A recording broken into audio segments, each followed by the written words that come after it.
I'm not lying. Because in our body maintain చేయాలంటే I have to eat a lot of protein and I'm a non-vegetarian. And అది తప్ప అనిపించాను. And ప్రభాస్కి ఏం తినిపించాను, అతను నాకు ఈ సినిమాలో ఏం తినిపించాను. నేనే అతనికి నేనే నా బుక్స్ని తీసుకొచ్చి ఫుడ్ పెట్టాను. నెక్స్ట్ టైం ప్రభాస్ కలిసినప్పుడు అడగండి నేను ఎలా పెట్టాను.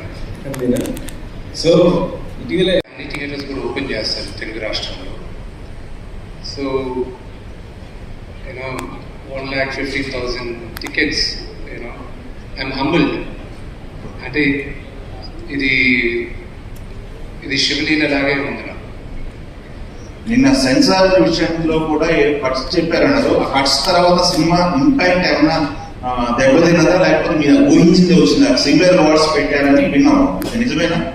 సెన్సార్ అనేది I have to thank them also. వాళ్ళు బాగా సపోర్ట్ చేశారు. I have to thank everybody, though it was very challenging. నాకు వచ్చిన బిగ్గెస్ట్ ఇబ్బంది ఏంటంటే, మన సౌత్ ఇండియాకి మనకు తెలిసిన కన్నప్ప కథ. నార్త్కి వెళ్ళేసరికి శివలింగం పైన కాలు పెట్టేది, నోట్లో నుంచి నీళ్ళు పోసేది వాళ్ళు ఒప్పుకోరు. దానికి నేను ఫైట్ చేయాల్సి వచ్చింది. నేను ఈ సినిమా తీసింది ఈ తరానికి మన కథ తెలియాలి, మన హీరోల కథలు తెలియాలి, మన దేవుళ్ళ కథలు తెలియాలి, మన ఇతిహాసం తెలియాలి. ఇదంతా ఏమైందంటే, లేదు ఇక్కడ గొడవలు అవుతాయి, ఇక్కడ ఎవరో కేసు వస్తుంది అని చెప్పారు. ఇలా భయపడుతూ వెళ్ళామంటే మన హిందూయిజం గురించి ఎక్కడ చెప్పుకుంటాం, మన ఇలాంటి కన్నప్ప లాంటి డివోటీస్ గురించి ఎలా చెప్పగలను? ఈ తరానికి చూపించాలనే కదా నేను ఈ సినిమా తీసింది. మీరు నాకు actually first lot of discussion. దాని తర్వాత దెన్ వాళ్ళు ఇచ్చిన కథ పెద్దగా ఏం లేదు. So one thing was that కొన్ని దగ్గర తలలు నరిగేది, which I didn't want it personally, but director and Anthony wanted నరిగితే తల ఎగిరిపోవాలని.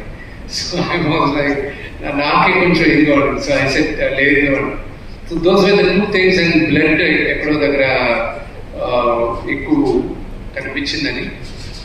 అండ్ ఆ రోజుల్లో వాడిన పదం ఒకటి, నీలాంటి నీచ జాతికి అనేది ఆ వర్డ్ ఒకటి రీప్లేస్ చేస్తున్నారు.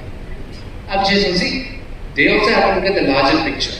సో ఈ మైనర్ చిన్నవి we felt it was okay.